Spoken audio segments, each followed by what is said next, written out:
Yo, welcome back to another episode of your favorite SEO podcast, Rankable. I'm your host, Garrett Sussman of iPullRank, and this week I am stoked. We're talking content and how to build that beautiful link driving content without necessarily having to just be a link builder. I am talking to Ashwin Balakrishnan.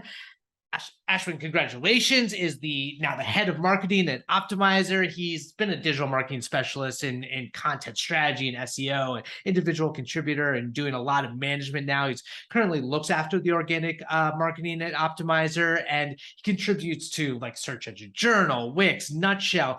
Oh, and so he does a little bit on the side. He's always kind of picking up clients, although I'm sure his stack is full at this point. Check out thecopytrail.com. He's got a newsletter that he's bringing back, which always has all these really valuable content nuggets. Ashwin, thanks for joining me today, man. Yeah, thank you for having me. Dude, how are you doing? How are things going at Optimizer? Tell me about your marketing program over there. We're doing good.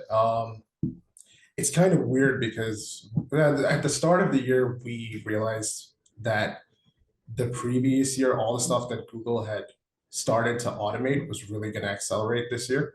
So we went back to the drawing board a little bit and we worked on a new positioning exercise, and that took a good bit of time.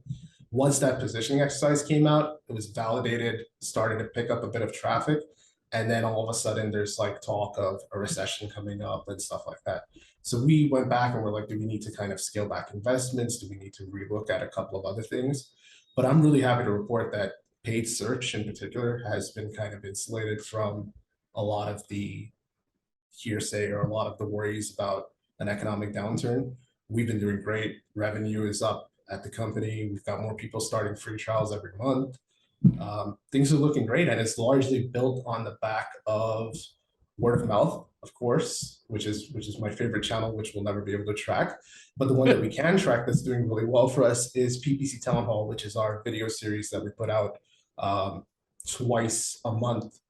And when I last checked in HubSpot, that was our best performing campaign by about a multiple of 7 or 8 times over the next best performing campaign. So that's our moneymaker in marketing right now. Dude, that's awesome. And I love that you guys do video. If you haven't seen the series and the experts that Ashwin and the team bring on, really great videos across the board. I love that you bring up the recession, just because you kind of see this trend where there's always this hesitation to spend when the budgets get tight, and yet that's in a lot of ways the best time to double down because everything gets cheaper and everyone else is pulling back and there's so much opportunity. And you're in this interesting spot because you do a lot of organic SEO for a company that helps with PPC. It's kind of like a fun, almost ironic situation there. A lot of your job is about generating content that will drive organic growth and generate links. What has been your position, your approach when it comes to the ideation of the content that you're producing? So we tried a whole bunch of stuff. We did the listicle approach, we did the skyscraper approach, we tried building links by doing cold outreach, and none of it was really working. And then I remember, I think it was Brendan Hufford who said, try to get something that nobody else has. And he said, your first party data that's sitting in your product that nobody else has access to is a gold mine for something that people will want to link to without even being asked. So we actually went in, we did that. Google changed a lot of stuff, and they made responsive search ads the default text ad in search campaigns. So we did a study on responsive search ads. We compared it to legacy ads, how they performed, number of impressions they got, how they performed in terms of conversions. We took all of that data, our analysts put it into really cool graphs, and then we built a blog post around that. We called it the RSA study, and we had a bunch of takeaways. And for every piece of information we shared, we also went into how do we interpret this? What do we see this as a signal of? And we built that and we promoted it on social media. And the key was we didn't ask people to go look at the article. We didn't send them to the link. We put the information out there on social media. And that's how it started to pick up traction. And then Search Engine Journal started linking. All the people who write for Search Engine Journal started linking Search Engine Land. We got links from big agencies like Tenuity and Clicks. And I never sent a single email out. I never sent a single DM. All of those links just came in because either we promoted it or someone from our team saw a conversation in process and said, hey, this might be able to help you figure things out, and shared it organically. And basically, we were there when people needed us. And it was a combination of the right thing at the right time. And it really worked out that way. But I highly recommend going in to, especially if you work in SaaS, if you have product data, that's a gold mine for information that nobody else is going to be able to create. And that's one of the best things that we've done is use our product data to turn that into studies, statistics, and research.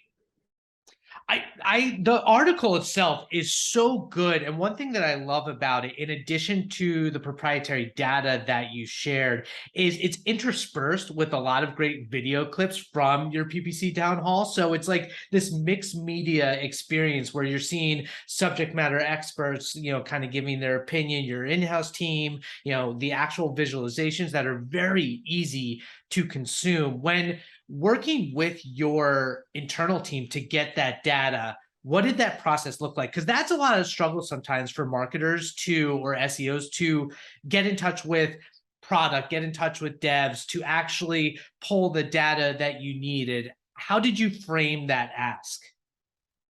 So I actually had a really nice lift on this from my CEO. Nice. One of the best things about working for a marketer is you don't really have to communicate beyond surface level value. And if you can explain that surface level value, you don't have to explain why you need those additional resources, why you need that extra information, or what it's going to actually turn out to be.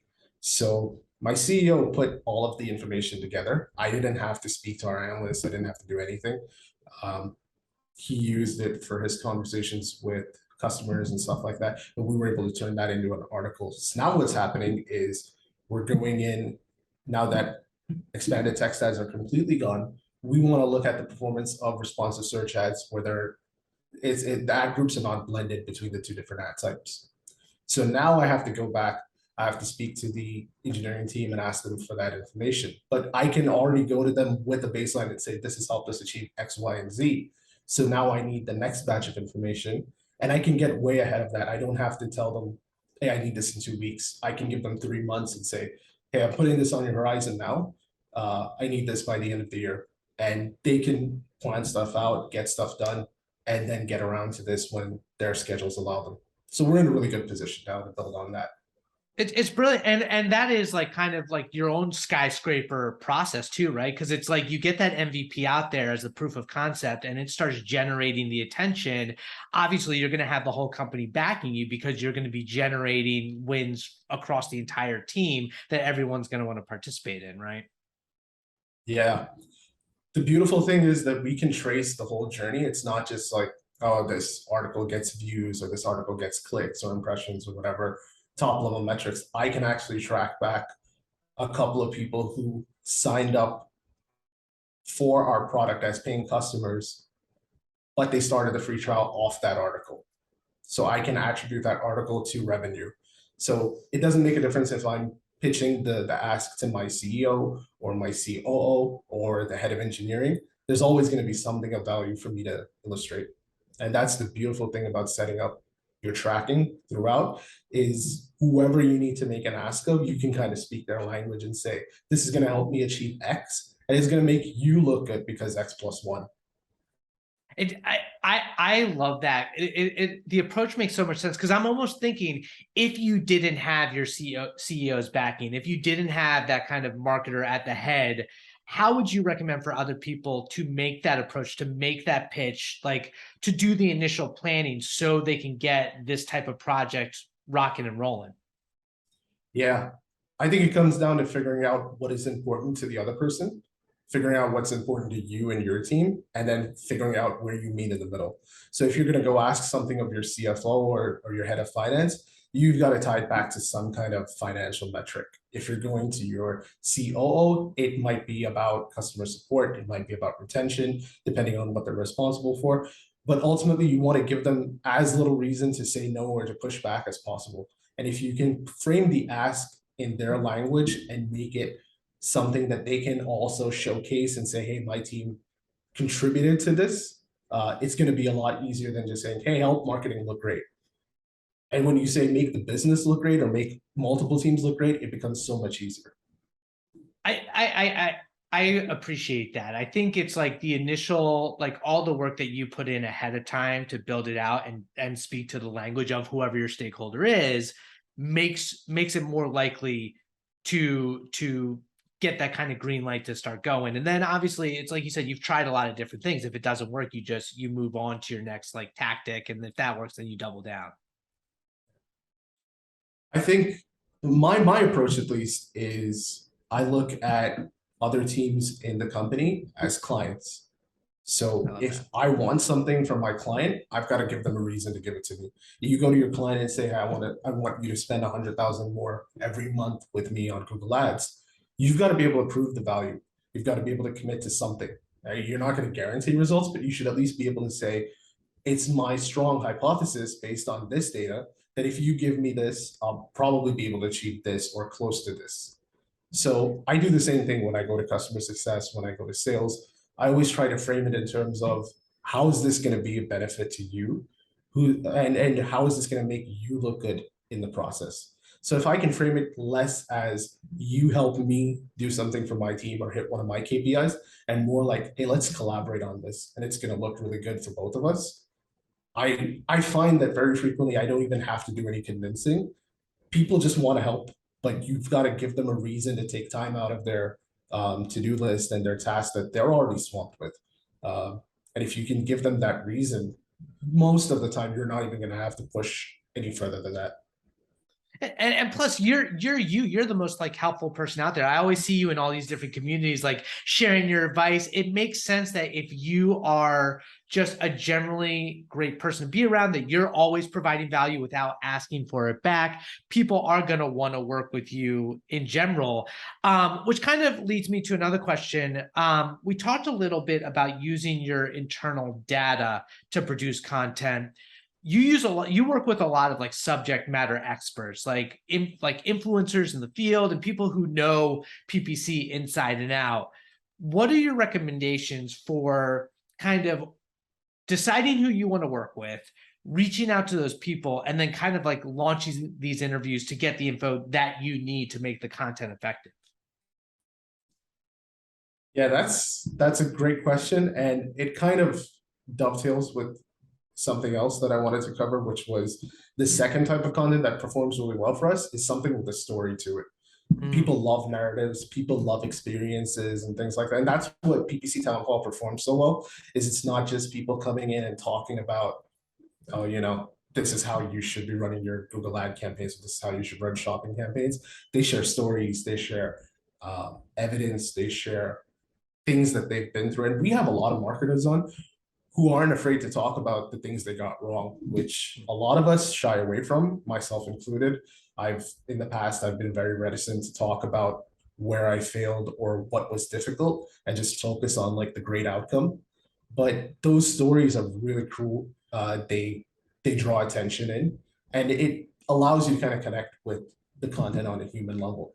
So interviewing subject matter experts, whether it's for part of content or whether they're the centerpiece of the article or the video, is a fantastic way to draw people in. But if you're going to interview a subject matter expert, there's a couple of things you have to keep in mind. Generally, the kind of people that you want to interview are in influential positions, which means they're largely very busy. So if you manage to get 30 minutes of their time, you got to make every minute count. You can't just go in and try to wing it. You have to go in with a plan, you have to prepare, you have to set up, and you have to set them up. So my process typically is when I pitch, I try to pitch in terms of, again, what is this going to do for you? So it might be something like, hey, we have, 90,000 people visit our website every month.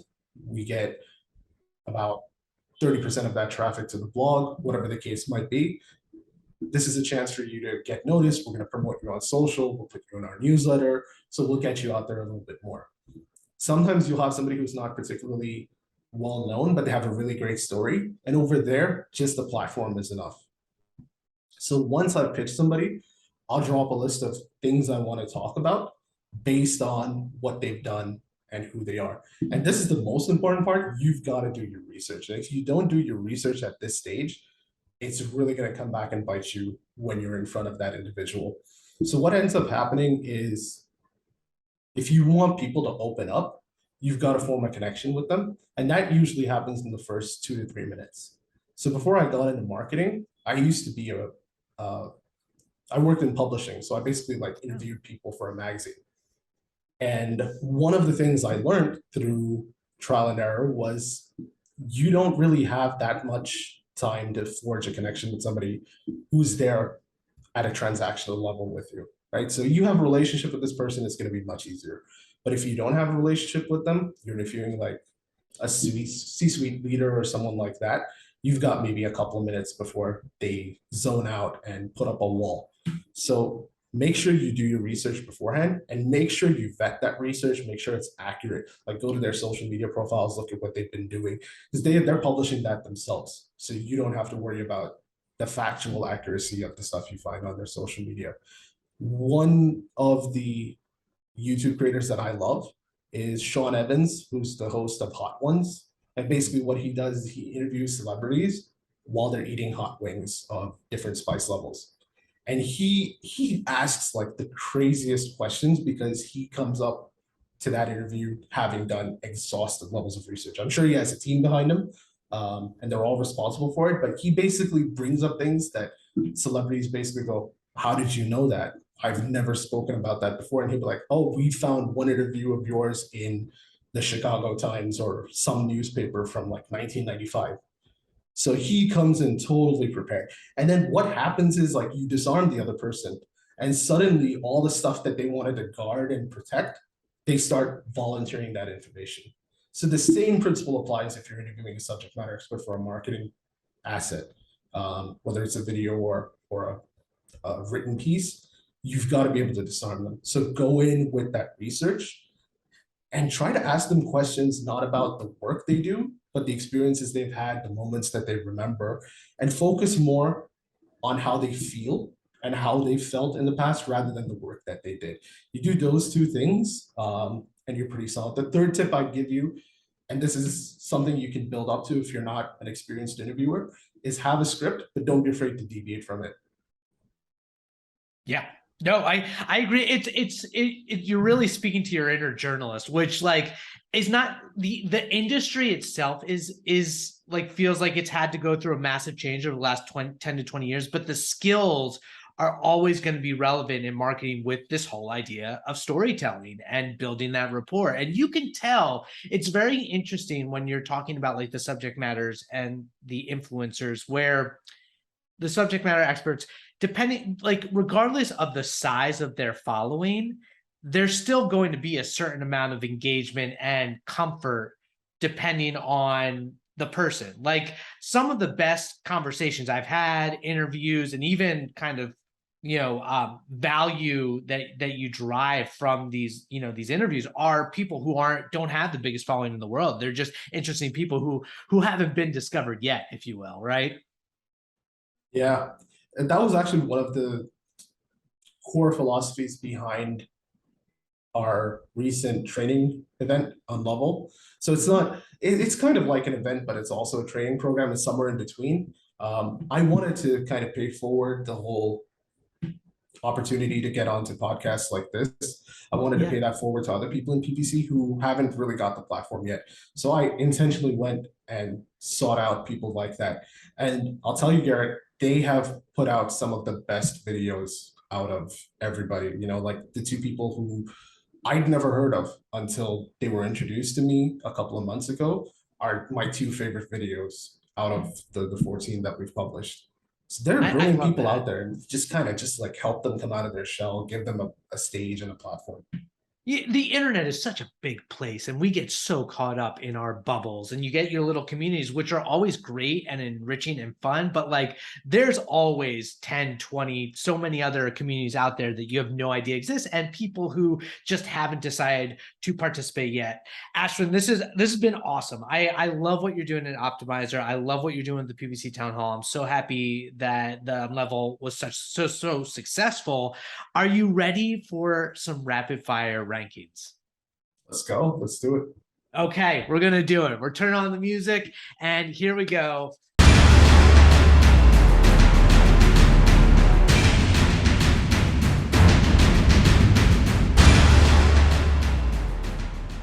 Ashwin, first off, rank your top three something you love, anything. Top three, go. So I have this routine where I stop work on Friday evenings around 4:30, and I'll put some music on. I'll get a drink, and I'll just completely tune out and kind of set my mood for the weekend. So I have three artists that I listen to every Friday night to get into that frame of mind. So number one is Soundgarden. I am a huge Soundgarden fan. Love the grunge sound. All of the Seattle bands are fantastic, but Soundgarden is far and away my favorite. And then Tame Impala. So from Soundgarden, build up the energy, then kind of mellow out a bit with Tame Impala, and then I'll finish with some nice house music from Haji and Emanuel. I'm with you on the grunge. House music I could do without, but you're wearing the plaid button-down shirt, so obviously you got that grunge feel. Okay, rank your best SEO or marketing win. So I had this conversation a couple of weeks ago about what performance really means, and I know it means different things to different people, but I've always looked at revenue. I do specialize in content, but I do want to kind of carry through. So my biggest win is when I joined Optimizer, the conversion rate from our free trial to paid was about 2%, just a little over 2%. And at the end of last month, the latest reading shows us at 15.6% for this month, with the trend line sitting about 1.5 points just below that. Dude, that's incredible. That's incredible. Okay, SEO, rank your top three SEO tools. Ahrefs is number one, without question. I log in every single day. Number two, Screaming Frogs SEO Spider, very helpful. I would recommend that to everybody. I mean, it's free. It's you have up to 500 URLs. And then the third one, this is kind of a toss-up. I would say Reddit because the level of nuanced and hyper-focused research you can do is pretty impressive if you know where to look on Reddit. And I'll share this third spot with Also Asked.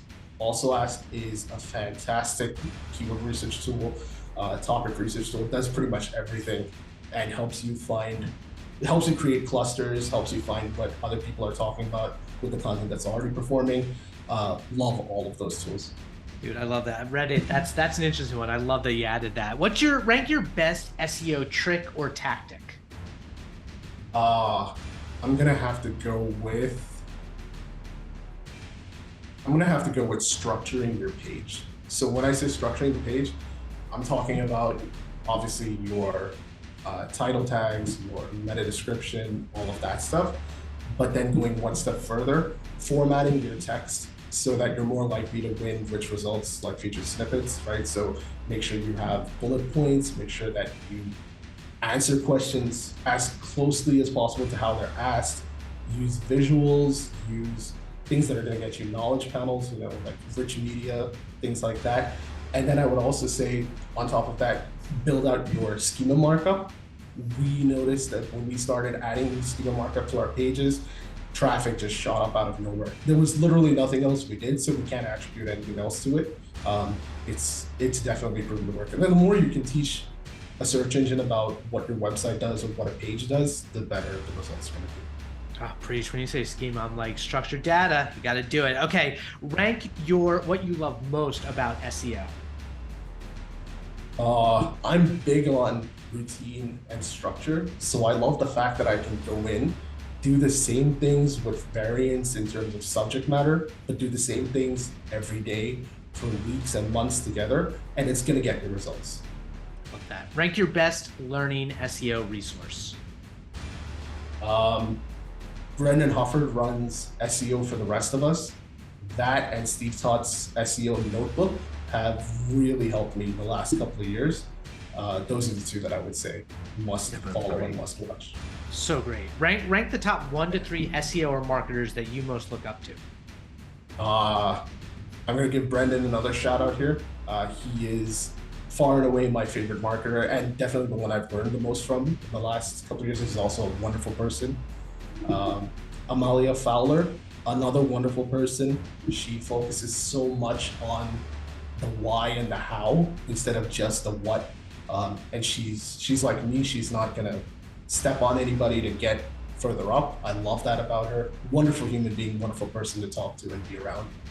And Eddie Schleiner changed my outlook on copywriting around 2018, 2019. My career has not been the same since. Like, I noticed I started applying the stuff he did. My writing got better. People noticed. People started coming to me for stuff. That's just like took me from here to here. His newsletter is excellent. And finally, rank your number 1 cause or charity that you'd want to promote. Yeah, so I've got the Blue Cross of India.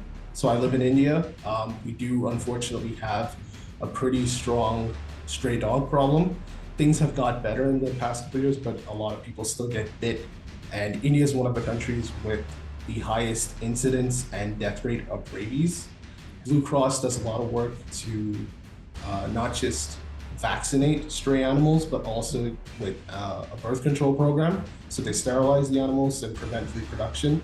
And they do amazing work, but they don't have enough money to do it. They're the people that I put my money behind every month. I love that. Check out, the link is in the show notes for that. And basically that's it. Ashwin, you're awesome, dude. You just exude great energy. You know what you're talking about. I really appreciate you and everything you're doing when it comes to content in Brendan Hufford's All In community on Twitter. Thank you so much for joining me on the podcast today. If someone wants to find you online, what's the best way to get in touch? Twitter is probably the best place, at the Copy Trail. I'm on LinkedIn very sporadically, but Twitter, if you find me there, DM me, get in touch. Happy to help however I can. Awesome. Thank you again for being a guest. This was awesome. Thank you for having me. This was fun. Absolutely. My name is Garrett Sussman of iPullRank. For the Rankable podcast, we will catch you next week. Sign off.